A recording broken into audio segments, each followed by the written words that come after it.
overview of the analysis, phase 1. What is it we are going to do? What are the things to be taken care here? Overview. Just a overview means that like of this outline.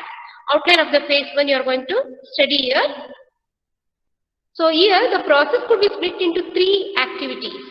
So there are 3 activities to be carried out in the phase 1 while you analyze the system.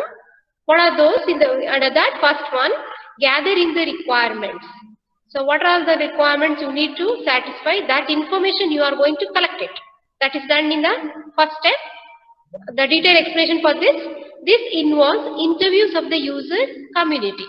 So before you develop a product or a software or a system, so you need to know what are the requirements that user is asking for. So how you will know? You need to conduct the interviews. You have to have an interaction with the user. So based on that interaction, whatever the necessity the user is asking for, all those things we are going to gather. So first thing, it should involve the interviews with the user community. Then what else they are going to do? Reading of any available documentation. First you conduct the interview with the user, whatever he is asking for the requirement that you note it down. Now you have a documentation of that. Now you can check whether any solution is readily available. If the solution matches with the requirement, you can check it in the first step itself. So first step, what actually we are going to do? Gathering the requirements. We are going to collect the information about the requirements of the user here. How is that you are going to do? Conduct the interview, discuss, interact with the user, collect the information and document it. Now while documenting, you can check whether any solution is readily available. That is continued in the next step here. Precisely document the functionality required of a system. Precisely means exact. So unnecessary things should not be documented here. So in the first step, you have just an interaction you have done, and whatever your discussion that you roughly have noted down, and you have checked if there is any ready solution is available. Now that rough document you are going to convert it to precise document. Precise document means the exact information of the functionality to be developed. What the user is asking for, exact information is documented about the requirement of the system in the second step. That's the second activity what you call. Coming to the third activity, develop a conceptual model of a system. So based on the document, the exact information what you have documented here, based on that I will develop a model. You are not yet completed the implementation. You are just writing a model, concept oriented model you are going to develop. In that, what are the things to be required? Listing the conceptual classes and their relationships. That's what. In this model, what are the different classes you are going to use? The concept-oriented classes you are going to list it, and how they are related, how they are going to interact with each other. What are the different classes, different set of classes you come across? All those things are to be listed in the third stage. That is in the third activity. So the process could be split into 3 activities. That means analysis phase 1 is explained with 3 activities. The first activity, you will have the interaction with the user and check for any readily documented solution is available. Coming to that, based on that, the rough document you have in the first step, now that you are going to convert it to a precisely document. That means the exact information is documented based on the requirement of the user. What actually the user is asking for, what functionality ought to be developed in the system. That is done in the second step. Second activity you can call. Third activity, what are you going to do? Based on this precise document, you are going to develop a concept-oriented model of the system. And this includes the list of the different classes you are going to use. And so coming to the first one, what is that? Stage 1, gathering the requirements. I call it as activity 1 as stage 1 here. So gathering the requirements. What actually the purpose is here? The purpose of requirement analysis is to define what the new system should do. So what are you going to do here? You are going to see the purpose. Means the user is asking for what type of set of or problem to be solved. That requirements you are going to analyze it, and what is that you are going to do? It is going to define what the new system should do. You are going to develop a system, and what is that actually that system actually provides. That definition you are going to give. You have not yet completed the implementation part. Just you are defining what your new system is going to give the result. Since the system will be built based on the information gathered in this step, any errors made in this stage will result in the implementation of a wrong system. That means what? Here, you are going, since the system will be built based on the information gathered. Gathered is nothing but gathering.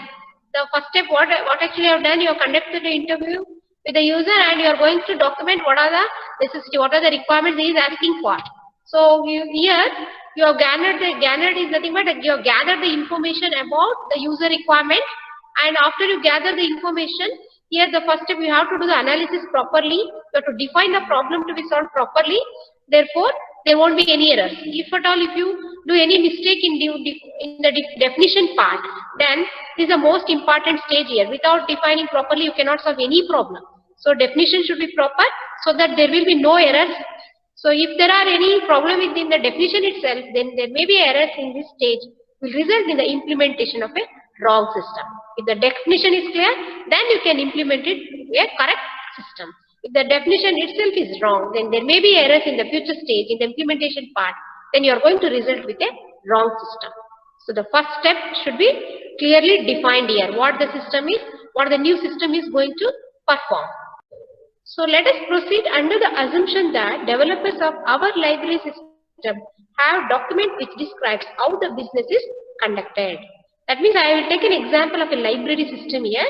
Let us assume we'll proceed with the gathering the information, assuming that the developers have a document about how the library system has to be developed and which describes how the business is conducted, how this is going to be handled. Okay, the functionality is described as a list of what are commonly called business processes. I have a list of the functionality that what you are going to satisfy in the library system, and that is called as a business process. Okay, so these business processes of a library system are listed below. So we have, these are the list of the functionality that library system provides. What are those? First one, I think this example is very easy for you because this example you in daily life you are using this. So in the college when you come now, when you do the transaction with the library, so you will be in what you know how these transactions take place. So first one here, in the list includes the register new members. That means if any students are newly joined to the college or any faculty is newly joined to any institution, so how is it they can start the transaction in the library? First they have to register. So the library, the clerk in the library or a librarian is going to register your name or your ID or whatever the information you have. That is to be registered. That I will be discussing in detail when I come to the next slide along with the diagram. Okay. So first step is here, register new members is done. In the library, they will check whether if any new collection books will come based on your syllabus. Every year they will go for a new books to be added. So then they add the books to the collection, then issue a book to a member or a user. User can be a staff or a student, whoever it is. So they can issue the book to the user, then record the return of book. Then while issuing, the issue date can be mentioned and deadline can be given, right? They will record with this date the user has to return back the book. Then when they don't want to use some of the books, they can remove the books from the library, that's from the collection. Whatever the user is taking book or returning, the transaction can be taken as a maintained and can be taken a printout here. Place or remove a hold on a book. That means a deadline can be placed for the book to be issued. This is the date we are issuing. Within 1 month you are supposed to return, some deadline can be put for the issued book. Then renew the books issued to a member. Within that the whole date, they can, within the deadline date, they can return the book, and if they want to go with the same book, they can renew the book or they can go for a new book. So all those things can be noted in the transaction. Then notify member of books availability. And what are the books available that notification can be sent to the user. So all these are the different operations, the functionality which are carried out in the library system. So all these will be discussed one by one with the help of the transaction, how it takes place, that we are